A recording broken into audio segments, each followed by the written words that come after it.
자, 이스라엘이 다시 블레셋과 전투를 하게 생겼는데, 이스라엘은 이런 전투에 임할 때마다 언제나 하나님의 인도하심과 임재를 요구하고 그걸 확인받고 싶어 하죠. 그래서 계획으로는 사무엘이 와서 화목제와 번제를 드린 뒤에 그런 확인을 받고 전투에 임할 작정이었는데, 블레셋이 생각보다 빠르게 밀고 들어오는 바람에 이게 사태가 이제 위급해진 거죠. 그런데 사무엘은 아직 오지 않고 있으니 마음이 다급해진 사울 왕이 왕으로서는 할 수 없는 제사 의식을 자신이 직접 행하고 이 광경을 이제 또 안 될 사람은 안 돼요. 제사를 끝내자마자 사무엘이 도착해서 그걸 본 거예요. 그 장면을 들킨 거죠. 그래서 사무엘에게 심하게 이제 구중을 듣는 내용입니다. 자, 오늘 본문에서 우리가 생각해 보아야 하는 건, 그럼 제사장이 해야 할 제사 의식을 왕이 행했다고 해서 그게 그렇게 큰 죄인가? 왕이 폐위를 당할 만큼의 이게 이제 결정적인 그 왕이 그 사울이 왕위에서 폐위당하는 제일 결정적인 그거거든요. 그게 그렇게까지 이게 심각한 일인가? 라는 거예요. 이러고 난 뒤에 사무엘은 가서 이제 다윗에게 기름 부어주는 겁니다. 희한하죠. 이게 그 정도로 심각할 일인가? 라는 생각이 이제 의문이 들죠. 나중에 다윗은 생각해보면, 다윗은 더 심한 짓도 했거든요. 다윗은 제사장만이 먹을 수 있는 그 성막 안에 있는 그 진설병을 다윗은 먹어요. 그 제사장만 먹을 수 있는 거예요. 일반인이 먹으면 안 되거든요. 왕이라고 해도 먹을 수 없어요. 오직 제사장만 먹을 수 있는 겁니다. 근데 다윗은 그것도 다 먹었거든요. 근데 성경이 다윗이 그렇게 한 행위에 대해서는 아무런 지적을 안 합니다. 물론 그 제사장이 줬다고 해도 먹으면 안 되는 거예요. 먹을 수 없어요. 근데 그걸 먹은 거에 대해서 성경은 아무런 지적을 안 하거든요. 신기하죠. 근데 사울은 왕권이 폐위돼요. 그죠? 너무 극과 극이죠. 나중에 제가 다 설명할 겁니다. 그럼 다윗과 다르게 사울 왕에게는 이 문제를 심각하게 다루고 있는데, 다윗에게 있어서는 그러한 문제가 아무런 문제가 되지 않았는데 왜 사울 왕에게는 이게 심각한 문제가 되느냐? 다루고 있고, 그가 범한 그 죄, 그 제사를 대신 왕이 했다라는 그 죄가 뭐길래 하나님께서 세우셨다가 다시 폐위시켜버리는 그 왕을 폐위시켜버리는 그런 중한 처벌을 받아야만 했는지를 이제 이 시간에 우리가 살펴보려고 합니다. 우리는 먼저 본문 13절 14절에 반복적으로 나오는 사울 왕을 향한 사무엘의 구중을 기억해야 돼요. 사무엘이 지금 사울 왕이 향해서 향하는 그 비판의 내용을 잘 기억해야 됩니다. 13절에 왕이 망령되이 행하였도다. 왕의 하나님 여호와께서 왕에게 내리신 명령을 지키지 아니하였도다. 그리고 14절에 왕의 나라가 길지 못할 것이라 여호와께서 왕에게 명령하신 바를 왕이 지키지 아니하였으므로 여호와께서 그의 마음에 맞는 사람을 구하여 여호와께서 그를 그의 백성의 지도자로 삼으셨느니라. 자, 문제는 이스라엘에게서 왕이라는 존재가 어떤 위치에 있는지에 대한 것이죠. 그죠? 자, 이스라엘이 왕을 요구해서 왕을 세워줬어요. 그러면 그 왕이라는 존재는 이스라엘에게 있어서 하나님과 이스라엘 사이에 있어서 어떤 위치에 있어야 되냐, 그 문제거든요. 그게 제일 중요해요. 고대 국가에서 왕은 고대 국가를 잘 이해하고 있어야 됩니다. 고대 국가에서 왕은 스스로 신이에요. 여러분, 나중에 그 이스라엘이 망하면서 바벨론 포로로 가면서 그 바벨론 포로로 갔을 때 그 왕들을 생각해 보세요. 스스로 왕이라고 칭해요. 다니엘서 보면 나오죠, 그렇죠? 그러면서 우상도 세우고 동상도 세우죠. 자기가 신이라고, 그죠? 그 고대 국가에서는 왕이 신이에요. 왕이 고로 신이에요. 그리고 초법적이죠. 헌법이 없어요. 그 고대 국가에서는 법이 없어요. 법이 없고 왕이 그냥 내 마음에 들면 법이고 내 마음에 안 들면 법이 아닌 거예요. 그러니까 누군가 와가지고 뭐 죄를 고할 때 자기가 봤을 때 이건 좀 그래 너 그거 용서해줄게 하면 무죄인 거고, 똑같은 죄도 자기가 기분 나쁘면 유죄가 되는 거예요. 그 정도로 초법적입니다. 초법적인 존재예요. 절대 권력을 쥐고 있어요. 하지만 이스라엘에게 있어서 왕은 그런 존재가 아니에요.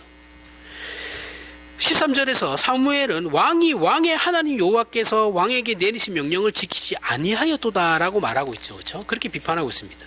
즉 이스라엘의 왕은 그 왕을 세운 주인이 있다라는 거예요.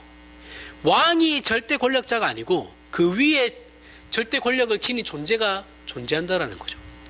그 주인의 명령을 받아야 하는 존재가 왕이에요. 내 자기 스스로 뭔가를 만들어낼 수 없어요. 그러니까 신이라는 존재로부터 자기는 받아서 그것을 이제 백성들에게 행해야 되는 거죠. 만약 이 질서가 깨지면 왕은 왕의 자리를 지킬 수 없게 되는 것이 이스라엘이 가진 왕의 위치입니다. 이걸 이해하셔야 돼요. 고대 사회와 달라요. 일반 고대 사회와는 다릅니다. 이걸 분명히 이 배경을 분명히 이해하고 계셔야 돼요. 이해해야지만 이 이스라엘에 대해서 이 성경에 대해서 이해할 수 있어요. 사울 왕이 전투에 앞서서 자신이 제사 의식을 행했던 것은 이스라엘의 신앙심과 그들의 정서를 붙들어 매려고 그랬던 거죠. 흩어지니까 도망가고 막 타령하고 이러니까 사울 왕이 급한 거예요. 그래서 뭘 이용하는 겁니까? 신앙이라는 것을 이용해가지고 저들의 정서를 하나로 묶어두고 싶은 거죠. 그죠? 그걸 매개체로 해서. 그래서 저들을 붙들어주고 싶은 거예요. 신앙을 이용해서. 하지만 그의 행동이, 그가 이렇게 행한 행동이 의미하는 것은 하나님께 명령받은 위치가 아닌 스스로 이스라엘을 휘어잡으려고 하는 거죠. 그죠?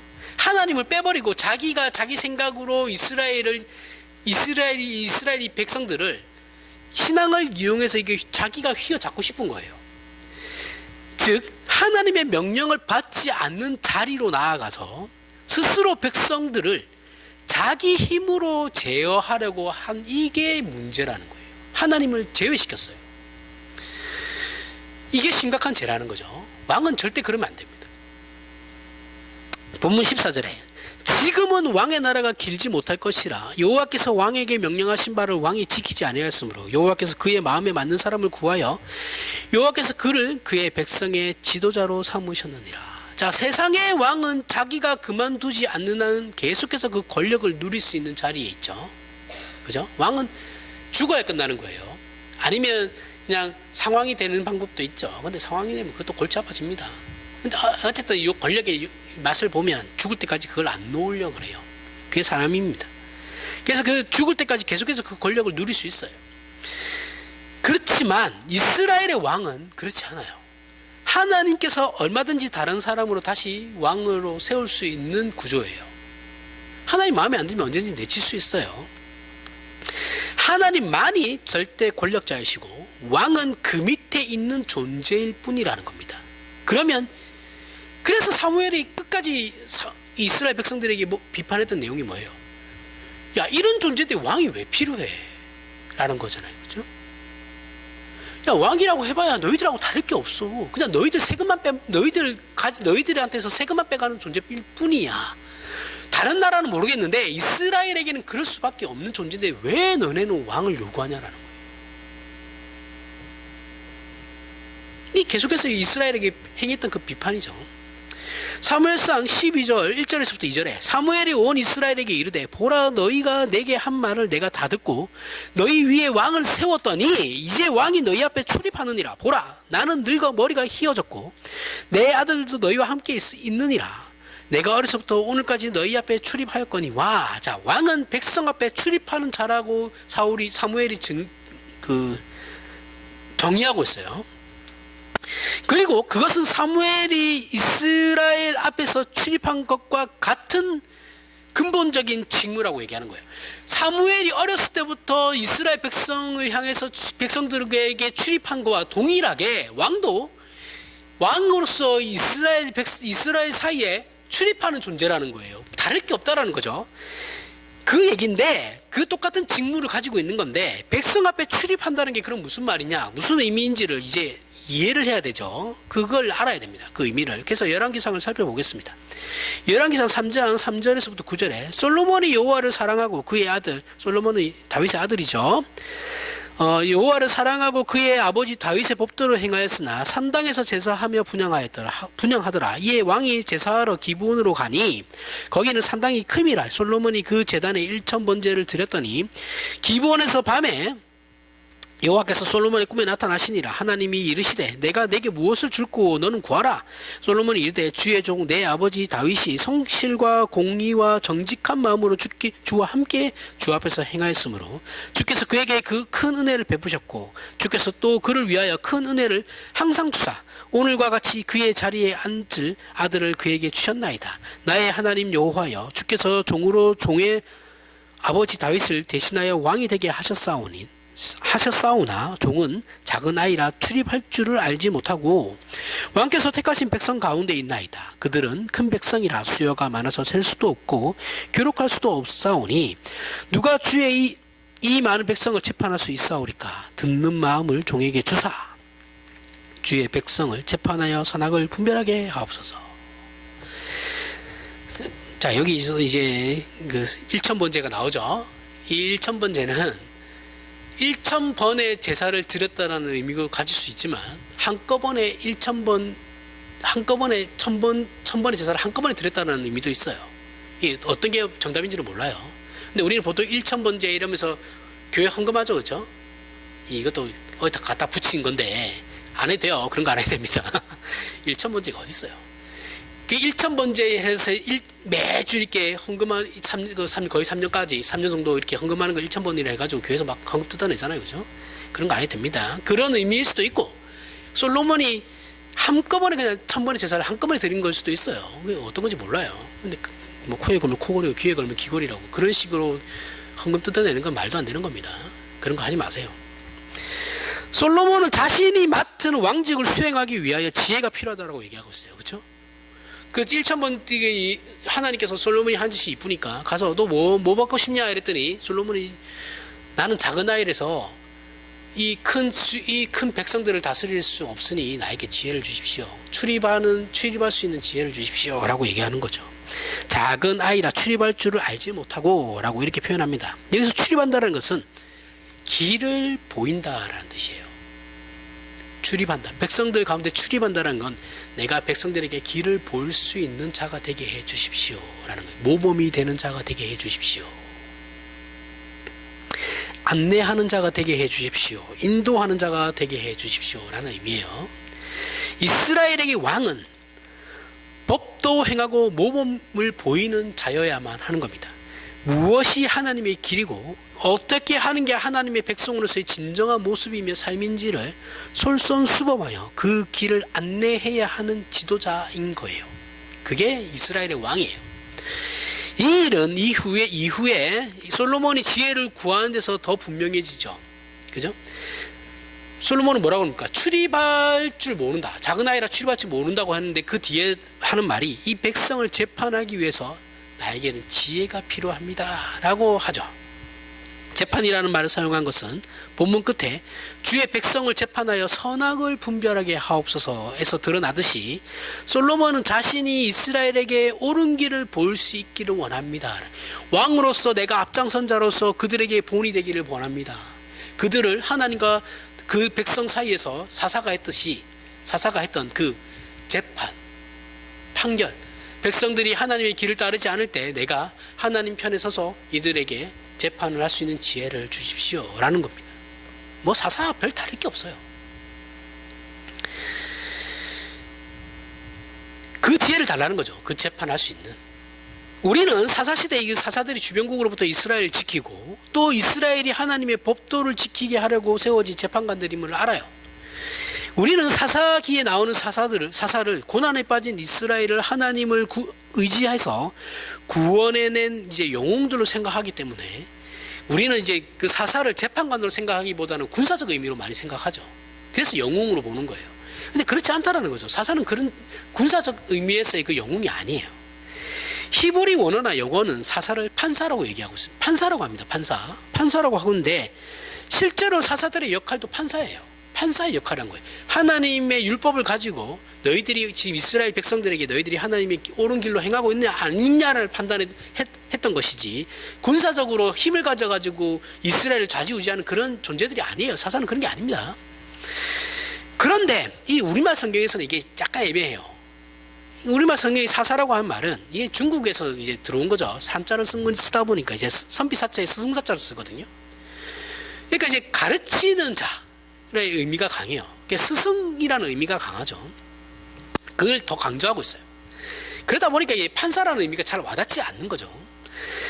사사를 판사라고 하는 이유는 이스라엘은 하나님과의 언약 관계에 있는 특별한 선민입니다.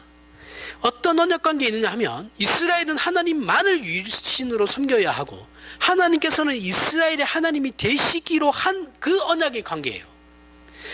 하나님께서 이스라엘에게 거룩함으로 찾아오시고 백성으로 삼으셨습니다. 따라서 이스라엘은 다른 신을 찾지 않고 오직 하나님만을 사랑해야 하고 그 법도를 따라야 하는 거예요. 그게 계약이에요. 하나님과의. 그것이 신명기에 나오는 하나님의 말씀을 들으면 복을 받고 그렇지 않으면 저주를 받는다는 내용이거든요. 이게 계약 관계예요. 계약. 그렇게 계약되어 있어요. 언약 관계예요. 그래서 이 사사들은 누가 틀렸느냐, 하나님의 성실하심에 하자가 있는 것이냐, 아니면 이스라엘이 하나님을 버렸기 때문이냐를 따지는 것으로 이스라엘의 잘못을 지적하고 그들이 신앙적으로 어떻게 돌이켜야 하는지를 가르쳤기 때문에 저들은 판사라고 불렸던 거예요. 그런 의미에서 솔로몬의 그런 선악을 분별하여 재판해야 함으로 지혜가 필요합니다라는 그 말은 이스라엘을 어떻게 인도해야 하나님의 백성답게 그리고 하나님의 뜻을 이룰 것인지를 보이길 원한다라는 것이죠. 그렇죠? 이것이 이스라엘 왕의 지위이고 임무이며 동시에 책임입니다. 뭐 대단한 게 아니에요. 뭐 사사보다 더 나을 거라고는 사사랑 똑같은 직무를 가짐에도 불구하고 이제 정치적인 힘을 가진다는 거죠. 그리고 군사적인 힘을 가진다. 그거밖에 없어요. 그런데 사울 왕의 행동을 보면 기독교 신앙에서는 치명적인 잘못으로 여겨지는 그 잘못을 저지르고 있죠. 그죠?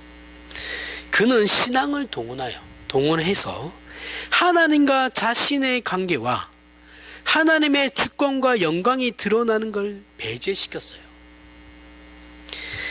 신앙이라는 이름으로 하나님을 찾고 있지만 정작 그 안에 거기서는 하나님을 배제시켜버리고 자신이 드러나기를 원하죠. 그죠?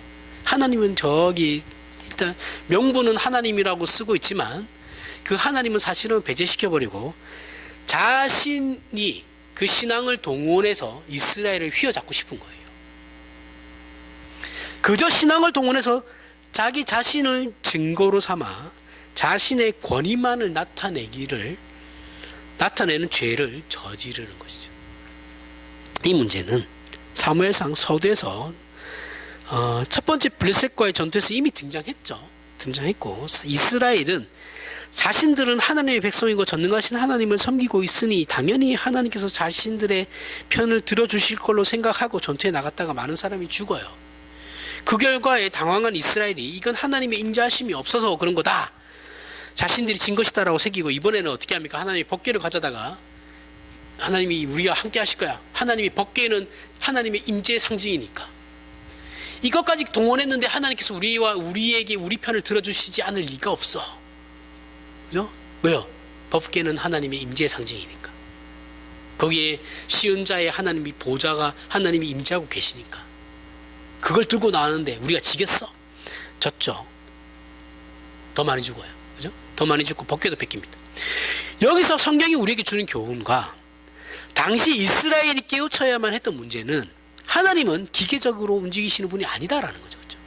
그러한 명분이 있으면 하나님께서 하나님에 대해서 우리가 종교적인 어떤 움직일 수 없는 명분을 들이대면 하나님은 그렇게 해주실 수밖에 없는 분이야라고 생각하면 우리 착각입니다.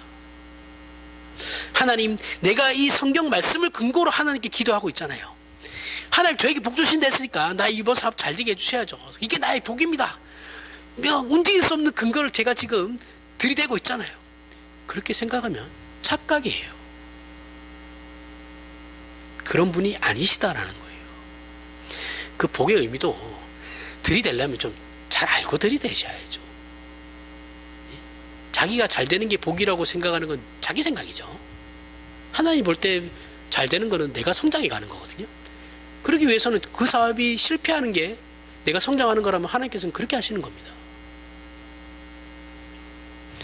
왜 성경을 지 마음대로 해석해요? 하나님의 임재를 기계적으로 제어할 수 있는 인간 아무도 없어요. 기도 응답을 잘 받으시는 분은 그러한 기도를, 성경적인 기도를 하기 때문에 잘 받으시는 거예요. 하나님께서는 하나님의 주권으로 행사하시고 우리는 그 뜻에 순종해야 하는 존재이죠. 그때만 우리는 하나님의 임재를 경험할 수 있는 겁니다. 내가 하나님께 순종할 때만 하나님이 우리에게 임재하시는 거예요.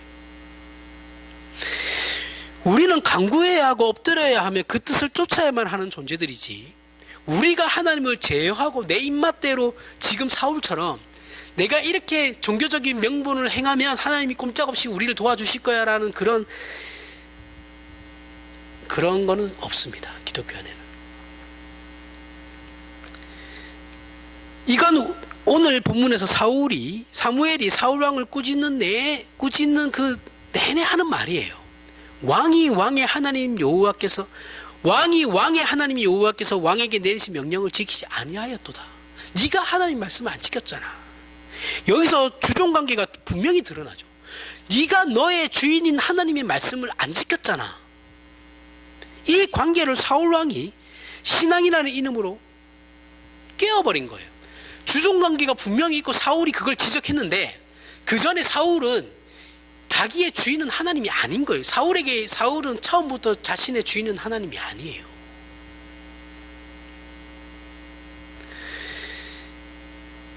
그리고 그 종교라는 이름으로 하나님을 이용해서 자신의 권력을 더 강화시키려고 했죠. 그게 사울의 잘못이에요. 아이러니하죠. 가장 종교적인 명분을 들이대는데 그것이 그 가장 종교적인 명분이 하나님과의 관계를 깨어버리는 거예요.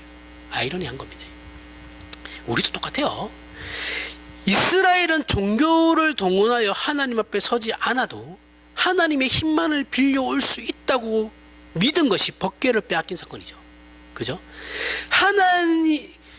우리가 하나님께 순종하지 않아도 종교적인 어떤 그 법궤만 가지고 오면 하나님께서 우리를 도와주실 수밖에 없어. 이런 망상이 잡혔던 게 이스라엘의 법궤를 빼앗긴 사건이고, 본문에서 사울왕이 사무엘을 대신하여 사무엘이 제사를 지낼 수 있는 건 사무엘은 레위 지파죠. 그렇죠? 제사장이에요. 그렇기 때문에 제사를 지낼 수 있는 거예요. 사무엘을 대신하여 제사 의식을 행한 사건이죠. 동일한 사건입니다. 법궤를 빼앗긴 사건이나 지금 사울왕이 제사를 지낸 그 사건이나 똑같아요. 핵심은. 이 문제는 여기서만 등장하는 게 아니에요. 성경 여러 군데 더 등장합니다. 마태복음 16장 16절에서부터 19절에. 이번에 잘 아는 말씀이고 여러 번 했던 말씀입니다. 시몬 베드로가 대답하여 이르시되 주는 그리스도시요 살아계신 하나님의 아들이시니이다. 예수께서 대답하여 이르시되 바요나 시몬아 내가 복이 있도다. 이를 내게 알게 한 이는 혈육이 아니요 하늘에 계신 내 아버지시니라. 또 내가 내게 이르노니 너는 베드로라. 내가 이 반석 위에 내 교회를 세우리니 음부의 권세가 이기지 못하리라. 내가 천국 열쇠를 내게 주리니 내가 땅에서 무엇이든지 매면 하늘에서도 매일 것이요 내가 땅에서 무엇이든지 풀면 하늘에서도 풀리리라 하시고. 자, 예수께서 교회의 설립과 권세를 허락하시는데 이 모든 허락은 베드로가 고백한 그 내용에 근거하는 것이죠. 그죠? 베드로가 고백한 그 행위가 아니고 베드로가 말하고 있는 그 고백의 내용이에요. 내용 위에 교회를 허락하시는 거예요. 베드로의 고백에 근거한다라는 말을 오해하는 사람들께서 너무 많아요. 이건 신앙을 고백하는 행위에 근거한다라는 말이 아니라고 그랬어요. 그렇죠? 아니고 말 그대로 그 신앙 고백의 내용이에요. 주는 그리스도시요 살아계신 하나님의 아들. 그거 위에 교회를 세우신다라는 거예요. 그 내용 위에. 그 고백의 내용은 예수께서는 하나님이시고 구원자라는 말이고 그 위에 교회가 있고 교회의 권세가 있다라는 겁니다. 그러나 베드로는 이 문제를 오해하고 있죠. 16장 그 다음 절 21절 23절에 보면 이때로부터 예수 그리스도께서 자기가 예루살렘에 올라가 장로들과 제사장들과 서기관들에게 많은 고난을 받고 죽임을 당하고 제3일에 살아나야 할 것을 제자들에게 비로소 나타내시니 베드로가 예수를 붙들고 항변하여 이르되 주여 그리마옵소서 이 일은 결코 죽게 미치지 아니하리이다. 예수께서 돌이키시며 베드로에게 이르되 사탄아 내 뒤로 물러가라. 너는 나를 넘어지게 하는 자로다. 내가 하나님의 일을 생각하지 아니하고 도리어 사람의 일을 생각하는 도다 하시고. 자, 베드로가 예수를 생각해서 그렇게 말한 것이죠. 베드로는 예수님을 사랑해요. 진짜로. 사랑하지 않는 게 아닙니다.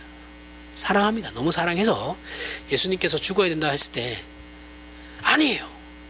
그러실 수 없습니다. 죽으시면 안 돼요. 이렇게 생각해서 말한 거예요. 그렇게 말한 건데 예수님께서 이제 대노하시는 거죠. 그죠? 이렇게 그러면 우리가 또 그렇게 생각할 수 있죠. 그게 그렇다고 사탄이라고 할 것까지 있나. 자기 제자인데 그렇게 아끼고 사랑하시는 제자에게 왜 예수께서는 또 사탄이랄까 그렇게까지 말하실 필요가 있나. 이렇게 너무한 거 아닌가 이런 생각을 우리는 가질 수 있죠. 그리고 또 한편으로는 오죽하면 또 사탄이라고 했을까라는 생각과 동시에 또 가질 수 있습니다. 마찬가지로 우리는 사울 왕의 실패가 제사장이 하나, 왕이 하나 무슨 상관이냐. 제사만 드리면 되는 거 아닌가 라고 생각할 수 있죠. 그게 왕위를 박탈당할 정도로 심각한 문제였나라는 생각을 동시에 가지죠. 베드로는 칭찬받을 고백을 해놓고 사탄이 되어버렸습니다. 그렇죠? 자신이 고백한 내용을 지가 몇 분 전에 얘기해놓고 지가 그 말을 한 걸 까먹은 거예요. 왜 까먹었을까요? 자기가 생각해도 자기가 한 말이 너무 멋있거든. 너무 기특해. 이러면서 자기 자신을 막 쓰담쓰담 하고 있는 거예요. 스스로. 난 정말 나 너무 잘나서 어떻게 하냐. 이봐, 이런 말도 할 수 있어. 나는 얼마나 멋지냐 이 자식들아. 이러면서 동생들 잘 보고 배워. 이렇게 이제 착각한 거죠. 예수님 칭찬까지 해줬으니까 막 어깨뽕이 올라간 거예요. 그죠? 그래서 지가 무슨 말 하는지 까먹은 거예요. 스스로 기특하다고 생각했으니까 자신이 하나님 앞에 있고 예수 그리스도 앞에 서 있다라는 그 관계성을 순간 잊은 겁니다. 배제시켜버린 거예요. 신앙 고백이 일어나는 곳에 그 신앙 고백의 내용과 대상인 하나님과 예수 그리스도가 있고 그 앞에 선 자신 베드로라는 걸 잊은 거예요. 하나님과 예수 그리스도는 없어지고 어깨뽕이 올라갔으니까 순간 하나님과 예수 그리스도는 없어지는 거예요. 그래서 신앙 고백을 한 자신만 남아버린 거죠. 나만 있는 거예요. 역시 난 잘났어. 내가 생각해도 멋있어. 어떻게 그런 말을 내 입으로 할 수 있을까?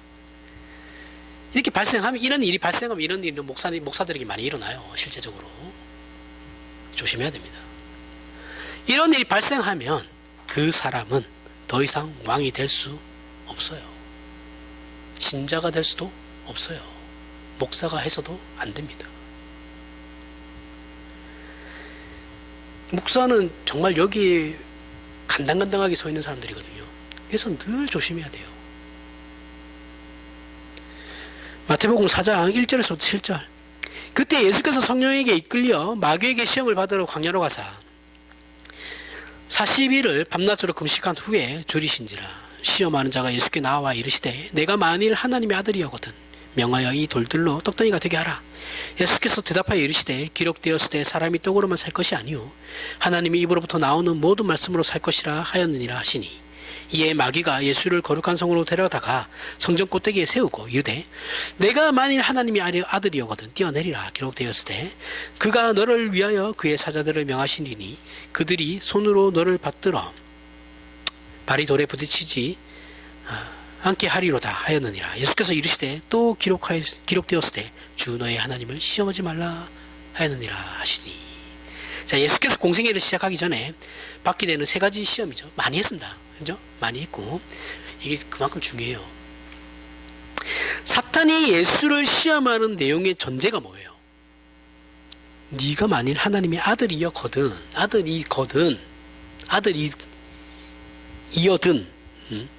이런 전제를 앞에 놓고 있어요. 그죠? 네가 만일 하나님의 아들이거든. 네가 만약에 신자라면, 네가 만약 하나님의 자녀라고 한다면 이 전제가 꼭 들어가요. 그렇다면 이제 그 아들된 권세와 권리를 발휘해서, 그렇다면 네가 진짜 신자라면 그 신자된 권세와 권리를 발휘해서 네가 정말 하나님의 아들인 것을 확인해 봐라. 네가 정말 신자인 것을 확인해 봐. 그 의미예요. 이건 우리 신자가 가장 많이 받는 시험 중에 한 개죠. 네가 진짜 신자라면 하나님께서 그렇게 해주셔야 되는 거 아니야? 내가 정말 하나님의 아들이라면, 하나님께서 정말 나를 사랑해서 나를 위해 죽으셨다면 이 정도는 해주셔야 되는 거 아닙니까? 그거조차도 안 해주시는 겁니까? 그죠? 제일 많이 받는 시험이에요. 우리는 우리가 진지한 신앙 고백을 소유했고 그 고백을 마음과 입으로 하고 있는데 하나님, 저 진짜 하나님 정말 사랑합니다. 진심을 다해 사랑합니다. 내 목숨 바쳐 사랑합니다. 이 고백을 내 마음에서 진짜 믿고 있고 내 입으로 고백하고 있는데 하나님께서 우리를 받아주신 왜 하나님, 그런데 왜 내 눈에는 그 하나님의 그 사랑이, 그 증거가 보이지 않는 겁니까? 네, 하나님, 저는 진짜 하나님 사랑한다니까요. 정말 하나님 믿어요. 그런데 왜 나에게는 하나님이 나를 사랑한다는 그 아무런 증거가 나타나지 않습니까? 늘 그런 생각하죠. 이 시험이에요. 네가 만일 하나님의 아들이 있거든, 네가 만약 신자거든, 이런 생각에 대한 예수 그리스도의 답이 뭐냐면 사람이 떡으로만 살 것이 아니고 하나님의 입으로부터 나오는 모든 말씀으로 살 것이라 와 주 너의 하나님을 시험하지 말라는 겁니다. 사탄의 공격은 하나님께 인정받았으면 그 인정받은 복이나 능력이나 신령한 것으로 우리의 남다름을 그렇지 않은 자와의 구별을 확인하라는 시험이에요. 내가 신자면, 내가 정말 하나님께 인정받은 신자라고 한다면 최소한 저들과는 다른 무언가가 있어야 되는 거 아니야? 그러한 눈에 보이는 어떤 성공이나 눈에 보이는 어떠한 그러한 것들이, 물질이나 이런 것들이 나타나야 되는 거 아니야? 한국 교회가 제일 지금 빠져있는 그 시험거리죠. 그렇죠? 기복주의. 기복주의까지 갈 필요도 없어요. 기복주의가 아니라고 해도 이런 생각 가진 사람도 엄청 많습니다. 굳이 기복주의까지 갈 필요도 없어요. 그 구별, 하나님, 내가 예수를 믿는데 내 아들이 최소한 인서울대학은 가야죠. 그래 내가 교회 안에서도 안 쪽팔리고 세상에서도 저 사람 예수 믿어가지고 그 아들이 공부를 못했는데도 저렇게 인서울대학 가더라, 이런 증거가 되지, 전도가 되지 않겠습니까? 있다고 개소리를 하죠. 그런 구별로 생각한단 말이죠. 그런 구별이 있어야 되는 거 아니냐. 사탄이 끊임없이 우리에게 시험하는 시험거리죠. 이 공격에 대해 예수님의 답은 뭐예요? 나의 복된 것, 구별된 것, 신앙 고백과 정체성은 하나님과의 관계를 떠나서는 있을 수 없는 거야. 내가 하나님의 아들이냐, 네가 하나님의 아들이냐, 그렇다. 그런데 아버지 없는 아들은 없어. 아버지를 떼어내고 아들 혼자 독립된 존재나 행동을 구하는 것은 있을 수 없어. 내가 아버지 없이 뭔가를 할 수 있는 존재가 아니야. 그러니 하나님을 시험하지 마라. 마태복음 4장 8절에서부터 10절. 마귀가 또 그를 데리고 지극히 높은 산으로 가서 천하 만국과 그 영광을 보여 이르되 만일 내게 엎드려 경배하면 이 모든 것을 너에게 주리라. 너한테 주리라. 이에 예수께서 말씀하시되 사탄아 물러가라. 기록되었을 때 주 너의 하나님께 경배하고 다만 그를 섬기라 하였느니라. 자, 이 싸움은 지금 이 세 번째 시험에서 그 성격이 분명히 드러나죠. 성격인데 왜 성경이라고 했어요? 성격이 분명히 드러나는 겁니다. 우리가 앞에서 살펴본 네가 만일 하나님의 아들이거든, 이것은 시험으로서 그 난이도가 높다고 생각되는데 세 번째 시험은 좀 쉽다고 생각이 돼요. 네가 만약 하나님의 아들이거든 그 증거를 보여봐라는 거잖아요. 그렇죠? 세상적인 어떤 증거를 보여봐라는 건데 세 번째 시험은 야, 네가 만약에 하나님의 아들이면 사탄이 나를 경배해봐, 이 시험이거든요. 그러면 아니, 이렇게 생각할 거 아니에요. 아무리 무식한 신자라고 해도 신자인 걸 자기가 아는데 사탄한테 경배할 신자가 어디 있겠냐라는 거예요. 그럼 보편적으로 상대적으로 쉬웠다고 생각하거든요. 하물며 예수 그리스도야 뭐가 문제가 되겠습니까? 시험은 뒤로 갈수록 어려워지는 것인데 왜 사탄은 거꾸로 가지? 뭐 사탄이 머리가 나쁜가? 사탄이 머리가 나쁜 것도 어떻게 보면 똑똑한데 어떻게 보면 나쁜 것도 사실이에요. 라는 생각이 들죠. 이 시험으로 인해서 세 가지 시험의 공통점이 드러나는 거예요. 하나님과 나와의 관계를 떼어낸 기독교 신앙이라는 건 존재할 수 없습니다. 만약 그런 일이 있다면 그때 그 사람은 사탄 밑에 있는 거예요. 베드로처럼, 사울처럼. 사탄이 세 번째 시험에서 자신의 본색을 드러낸 거예요. 사탄은 하나님과의 분리되는 내용을 시험거리로 계속해서 내요. 네가 만약 하나님의 아들이었거든, 전제를 달았다 그랬죠. 요게 하나님과 우리와의 관계를 분리시키는 거예요. 하나님을 시험하지 말라 그러잖아요. 근데 우리는 계속해서 그 시험을 하고 있잖아요. 내가 드러나야 되니까. 사울이 한 짓과 똑같은 거라니까요. 하나님은 없어지고 증명하는 일에서는 내가 드러나는 거예요. 네가 만약 하나님의 신자였거든, 이렇게 해봐. 그렇게 했을 때 그게 증명되면 내가 드러나는 것이 하나님이 드러나지 않아요. 이해하시죠? 그 분리되는 시험을 두 번이나 내는 거예요. 그리고 마지막에 가서 뭐라고 합니까? 네가 만약 하나님의 아들이었거든, 그게 그 전제가 그걸 의미하는 거예요. 그리고 결국 세 번째 시험에서 뭐래요? 분리시키고 난 다음에 내게 엎드려 경배하면 세상 것을 너에게 다 주겠다라는 거예요. 똑똑하죠? 사람 심리를 너무나 잘 알고 있어요. 노골적으로 드러내요. 그러자 예수께서 뭐라고 하십니까? 주 너의 하나님께 경배하고 다만 그를 섬기라 하였느니라 라고 하시는 거예요. 하나님만 섬기라 했다. 닥쳐라 좀. 우리는 예수 그리스도의 이 대답을 정서적으로는 너무 익숙해가지고 가볍게 듣고 넘겨요. 당연한 거 아니야? 이렇게 생각하거든요. 당연하지 않습니다. 우리는 이 시험에 맨날 넘어가요. 하나님과의 관계성을 놓치지 말고 이 대답을 다시 한번 생각해 보셔야 돼요. 묵상을 그렇게 해보셔라는 겁니다. 모든 신자의 정체성과 신앙 고백은 하나님과의 관계가 묶여서만 존재하는 것이지, 그 관계가 분리되고 독립되는 날에는 그냥 사탄 앞에 서 있는 겁니다. 이게 사울왕의 잘못이에요. 우리도 맨날 사울왕이 잘못한 거 해요. 개혁파 신학 하는 사람들 이런 거 정말 신앙 고백 아름답게 하거든요. 진정성 있게 하고. 근데 고백만 해요. 똑같다니까요. 이 사울왕이 하는 짓하고. 자기가 드러나요. 자기가. 그 고백하는 나 겁나 멋있어. 이것만 있어요. 어쩌라고. 고백했는데. 그래서 그 다음 어떻게 할 건데. 그거 나와야죠. 나 어떻게 할 건 없어요. 우리나라 개혁파는 그래요. 어떻게 할 건 없고 그냥 고백한 나만 있는 거예요. 사람들 앞에서. 그 지적을 하는 겁니다. 그 지적을. 안타깝죠. 그리고 사무엘상 15장에 가면 사울왕이 돌이킬 수 없는, 정말 그가 폐위될 수밖에 없는 결정적인 불순종 사건이 일어나죠. 요때 이제 워밍업을 하고, 워밍업은 계속 되어 있고, 요때 한번 저질러가지고 하나님께서 그를 폐위시키기로 생각하시고 다른 상황을 세우겠다라고 생각하셨는데 한 번 더 저질러가지고 뻘짓거리를 하는 바람에 하나님께서 안 되겠다 팍 치시는 거죠. 그 내용이 뭐예요? 그래서 사무엘이 사울왕에게 말한 것이 거역하는 것은 사실 우상에게 절하는 것과 같다라는 말이죠. 그렇죠? 우리가 앞에서 살펴본 내용이 그대로 연결되는 겁니다. 사무엘은 사울왕에게 거역하는 것은 사실 우상에게 절하는 것과 같습니다.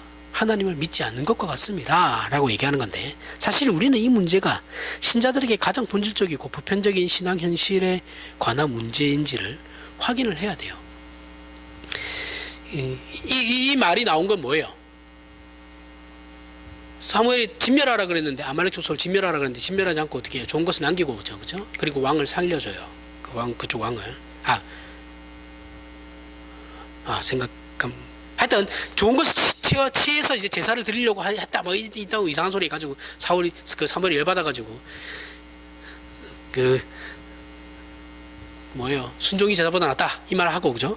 거역하는 것은 사실 우상에게 절하는 것과 이 말이 나오는 거예요. 그러면서 완전 사울은 끝나요. 하나님 앞에서.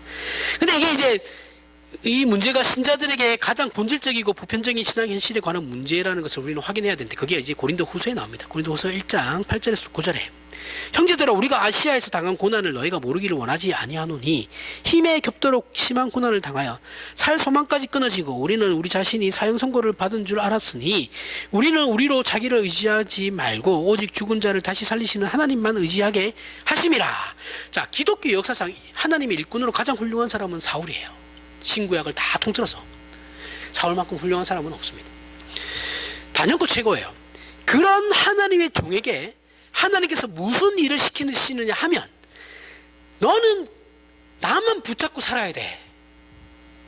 요걸 시키시는 거예요. 단연코 가장 훌륭한 사람인데 그런 자에게 하나님께서 요구하시는 것은 너는 그럼에도 불구하고 나만 붙잡고 살아야 돼. 요거예요. 하나님을 붙잡고 살게 하기 위해서 하나님께서는 바울에게 끊임없이 죽는 그 순간까지, 물론 순교했으니까 죽는 그 순간까지 고난을 주셨죠. 그죠? 바울이 형통했을 거라고 생각하면 굉장히 큰 착각. 우리 아들이, 우리 자녀가 바울처럼 되기를 원합니다. 다시 한번 생각해 보셔야 돼요.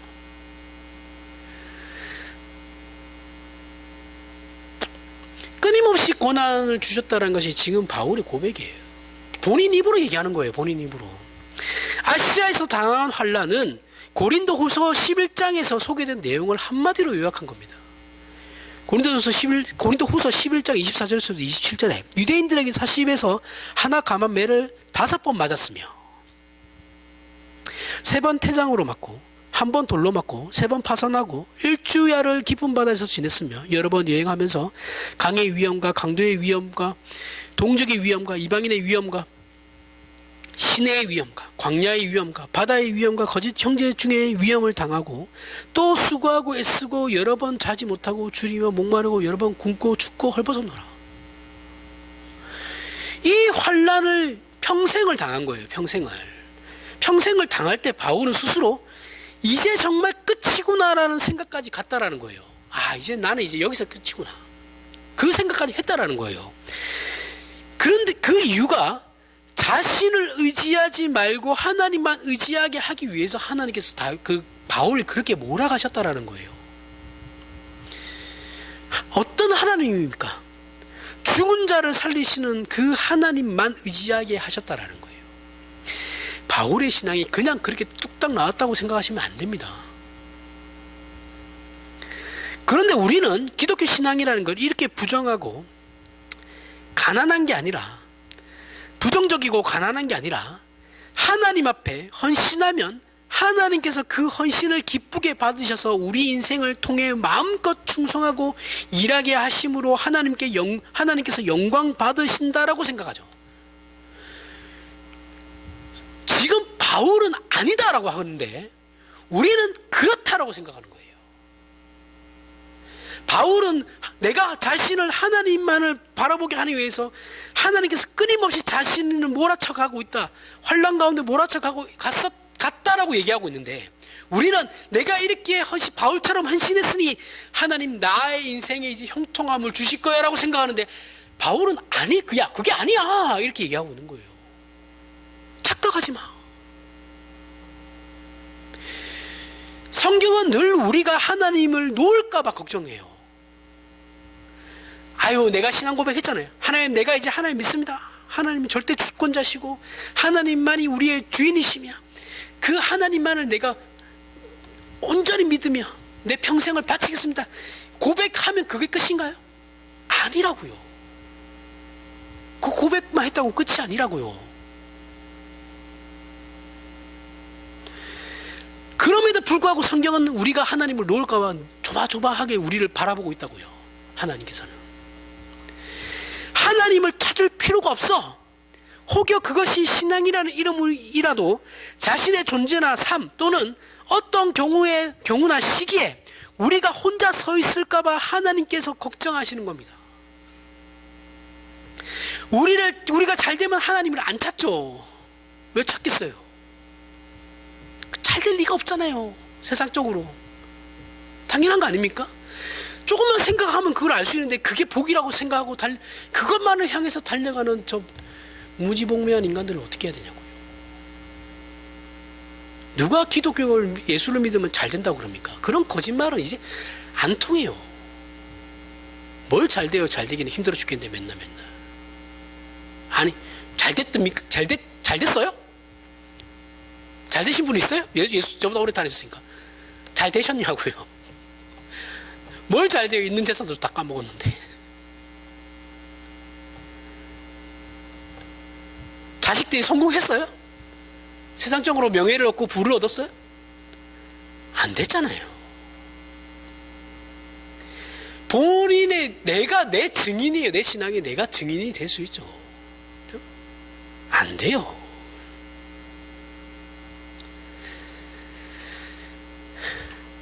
늘 조마조마해서 우리를 하나님께서는 늘 조마조마하게 우리를 바라보신다고요. 그것은 끊어진 연과 같고 뿌리가 뽑힌 나무와 같다라는 겁니다. 고린도후서 12장 7절에서부터 10절에 여러 계시를 받은 것이 지극히 크므로 너무 자만하지 않게 하시려고 내 육체에 가시 곧 사탄의 사자를 주셨으니 이는 나를 쳐서 너무 자만하지 않게 하려 하심이라. 이것이 내게서 떠나가게 하기 위하여 내가 3번 주께 간구하였더니 나에게 이르시기를 내 은혜가 내게 족하도다. 이는 내 능력이 약한 데선 온전하심이라 하신지라. 그러므로 도리어 크게 기뻐함으로 나의 여러 약한 것들에 대하여 자랑하리니 이는 그리스도의 능력이 내게 머물게 하려 함이라. 그러므로 내가 그리스도를 위하여 약한 것들과 능력과 궁핍과 박해와 공고를 기뻐하노니 이는 내가 약한 그때에 강함이라. 이 내용을 보면 바울의 신앙이 얼마나 대단한가를 생각하면 이거 보면서 우리가 야 역시 바울은 대단해 이렇게 생각하시면 안 돼요. 그걸 얘기하려고 하는 게 아닙니다. 바울은 자기 신앙을 보면서 본받아라 이게 아니에요. 그 얘기를 하려고 하는 게 아니고 우리 신자의 보편적 신앙 현실에 대해서 생각해 보라는 거예요. 우리 신자들은 약하고 궁핍하며 고단합니다. 고단하지 않은 삶이 없어요. 이것이 바울이 인도하시는 하나님의 방법이고 허락하시는 은혜라고 지금 바울이 얘기하는 거예요. 우리의 삶이 고단한 이유는 하나님께서 우리에게 간섭하시기 때문이고 그게 우리에게 복이고 은혜인 거다. 이렇게 말하고 있는 거예요. 그렇다면 오늘 우리도 당하고 있는 거죠. 별것 없어 보이는 일상. 그죠? 우리는 별것 없어 보이는 일상을 늘 당하죠. 그 일상과 우리의 전 인생 별것 없어 보이죠. 뭐 있어요, 우리는 그 어떤 사람보다 범인인데, 평범한 사람인데. 그죠? 그 인생이야말로, 그 평범함이야말로 하나님께서 돌아보시지 않아서 또는 우리가 무능해서 생겨난 일이 아니다라는 거예요. 우리의 별 볼 일 없어 보이는 일상, 우리의 너무나도 평범한 그 인생이 하나님께서 우리를 돌아보지 않아서 그런 것이 아니다라는 거예요. 하나님께서 사랑하시는 자들을 인도하시고 간섭하시며 축복하시는 능력과 지혜의 손길로서 인도하기 때문에 그렇다라는 겁니다. 동의하지 않으신 분들도 분명히 있을 겁니다. 근데 그게 성경이 말하는 거예요. 이렇게 하시는 이유가 뭐예요, 그러면? 우리는 그때야 비로소 하나님께서 어떤 존재인지가 더 많이 드러나는 그 자리로 갈 수 있게 되기 때문에 그런 겁니다. 이렇게 해야지 우리가 생각을 하고 하나님이 누구신가? 나는 누군가? 그럼 나는 어떻게 살아야 되는가에 대해서 고민하고 생각을 한다라고요. 그 자리에 가게 된다고요. 우리가 형통한 것으로 하나님께 무엇을 바치고 도움을 줄 수 있다고 생각하는 것은 죄송한데 기독교 안에서는 존재하지 않아요. 그건 기독교는 아니에요. 기독교 신앙이 우리에게 요구하는 것은 우리 신자는 세상이 주는 것과 그 유혹을 뿌리치고 하나님을 붙잡기로 해서 세상에서는 공고한 인생을 살 수밖에 없다라는 게 기독교예요. 왜요? 세상과 다른 길을 가야 되니까 당연히 공고하죠. 고달프죠. 안 고달프면 그게 이상한 거죠. 안 고달픈 사람들은 그 사람은 세상을 향해 나아가고 있는 거예요. 어떻게 안 고달플 수가 있죠? 뭐를 해도 내가 손해를 봐야 되는데 뭐를 해도 세상 사람보다 내가 더 참아야 돼요. 근데 어떻게 안 고달파요? 하지만 아무것도 갖지 못하고 힘든데도 우리는 그럼 왜 버텼어요? 별 볼 일 없어 보이는데 왜 지금껏 신앙생활 했습니까? 왜요? 왜 지금도 예배당에 나와 있어요? 왜 별거 해주시는 것도 없는 하나님 앞에 이렇게 나와 있어 계세요? 왜 그렇습니까?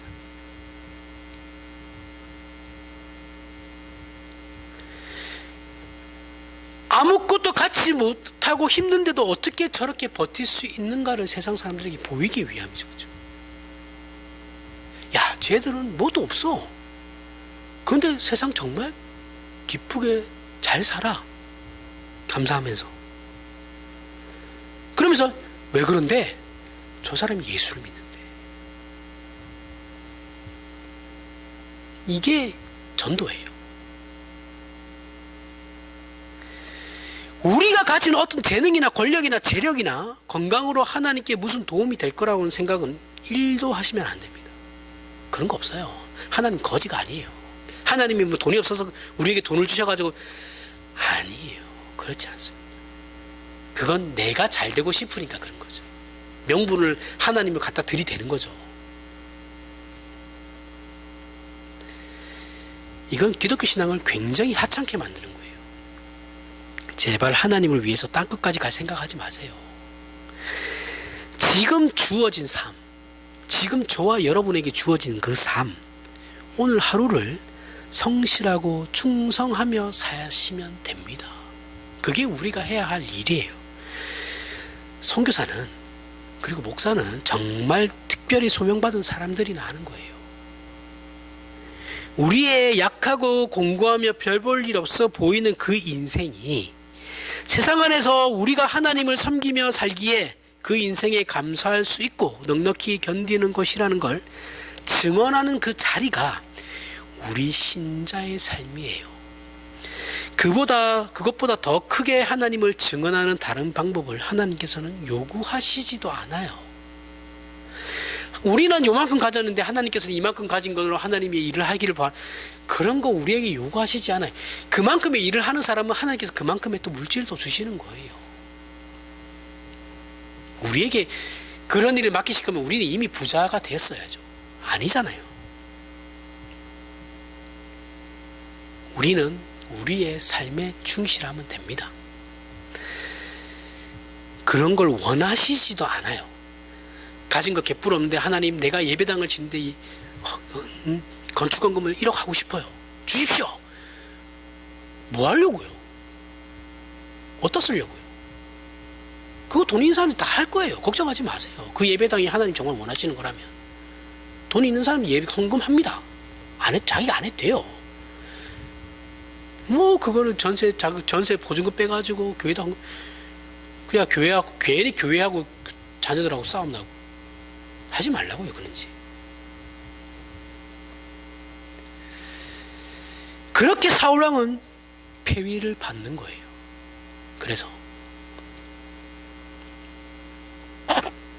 근데 문제는 뭐예요? 우리가 그렇게 살기 싫은 거죠. 지금 우리에게 주어진 이 삶이 싫은 거예요. 만족이 안 되니까. 성공하고 싶으니까. 우리도 잘 먹고 잘 살고 싶으니까. 사람들 앞에 밝히 드러나고 폼나게 살고 싶은 거예요. 하지만 그게 사울왕이 오늘 본문에서 저지른 똑같은 잘못이에요. 폐위당할 일이라고요. 그는 하나님에 대한 신앙이 무엇인지 몰랐어요. 그렇기 때문에 왕이 되자마자 폐위 선고를 듣는 겁니다. 이렇게 기독교에서 모르는 건 죄입니다. 몰랐는데요, 안 통해요. 하나님 앞에서. 하나님, 제가 교회에서 그렇게 배운 적이 없어요. 의심이라도 해봤어야죠. 그리고 뭐가 그럼 진리인가를 찾으려고도 노력이라도 했었어야죠. 아무것도 안 해놓고 교회가 이렇게 했으니까 난 아무 책임 없어. 그거 안 통해요. 죄송한데. 나는 부교육자니까 담임 목사가 시킨 대로 할 뿐이야. 안 통해요. 동일하게 책임을 지는 겁니다. 그게 싫으면 나오셔야죠. 그 교회를. 나오든지 어떻게든 해보려고 하든지. 우리는 하나님을 위하여 열심히 특심히 민족이죠. 한국 교회는 특히 그렇습니다. 그래서 오히려 기독교 신앙에서 벗어나고 있죠. 아이러니하죠. 그 열심히 기독교 신앙을 벗어나게 만들어요. 바리새인처럼 말이죠. 우리는 각자에게 맡긴 빛과 소금된 존재가 무엇인지를 몰라요. 그 다름은 윤리 도덕성의 문제를 말하는 게 아니죠. 근본적인 존재론에 대한 이해입니다. 하나님과 우리와의 연결, 그리고 우리 신자는 예수 그리스도 안에 있음을 벗어날 수 없다라는 겁니다. 내가 만일 하나님의 아들이거든 명하여 이 돌들로 떡덩이가 되게 하라. 이건 하나님께서 정하실 문제죠. 우리는 그분의 말씀으로 사는 겁니다. 그런 의미에서 우리 신자의 인생에서 억울할 것은 하나도 없어요. 이 돌이 떡이 되는 건 하나님이 하실 일이고 나는 하나님의 말씀만으로 그냥 사는 존재야 라는 거예요. 우리는 우리 한 사람 한 사람이 다니엘이고 엘리야이며 바울입니다. 근데 우리는 또 이것도 몰라요. 그들을 흉내낼 것도 그들을 부러워할 것도 없어요. 우리는 성경의 인물에 대해서 부러워할 게 없어요. 그들을 흉내낼 필요도 없습니다. 우리는 우리를 통해 주변에 하나님께서 누구이신지를 증언하는 유일한 하나님의 자녀들이에요. 그래서 우리는 내게 능력 주신 자 안에서 내가 모든 것을 할 수 있느니라. 이 바울의 고백을 우리도 할 수 있는 거예요. 이 고백은 뭐라고 그랬어요? 그는 긍정적인 상태에서 이 고백을 하는 게 아니죠. 그렇죠? 옥에 갇힌 상태에서 지금 하고 있는 거예요. 옥에 갇힌 상태에서 내게 능력 주신 자에서 나는 이런 꼴도 당할 수 있어. 나는 이거보다 더 처참한 자리에도 내려갈 수 있어. 그게 바울의 이 고백의 그 정의예요. 우리가 하는 일은 세상에 속한 것이 아닙니다. 우리의 삶의 근거와 본질과 방향과 목적이 세상과는 달라요. 우리는 세상의 유혹과 시험으로 말미암아 실패하지 않습니다. 그 이유는 우리가 예수 안에 있기 때문인 거죠. 다르니까. 그분만을 힘입고 살며 그분과 우리를 분리해서 얘기하거나 증명하거나 나설 수 없는 존재들이에요. 그래서 우리는 오직 하나님만을 경배하고 하나님만을 섬길 것이라 세상 앞에 답하는 자로 우리의 주어진 삶을 살아가야 하는 겁니다. 기도하겠습니다. 하나님 아버지 은혜를 감사합니다. 우리의 신앙적 고백들은 우리의 존재와 삶과 운명의 본질입니다. 우리를 예수 그리스도와 떼어놓을 수 있는 건 아무것도 없습니다. 그렇게 우리는 세상의 시험과 유혹 앞에 신자로 서 있습니다. 오직 하나님만을 의지하여 서 있습니다.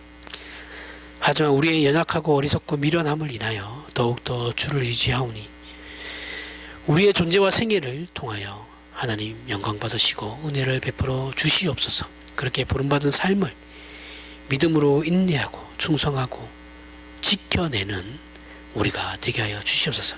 예수님 이름으로 기도합니다. 아멘.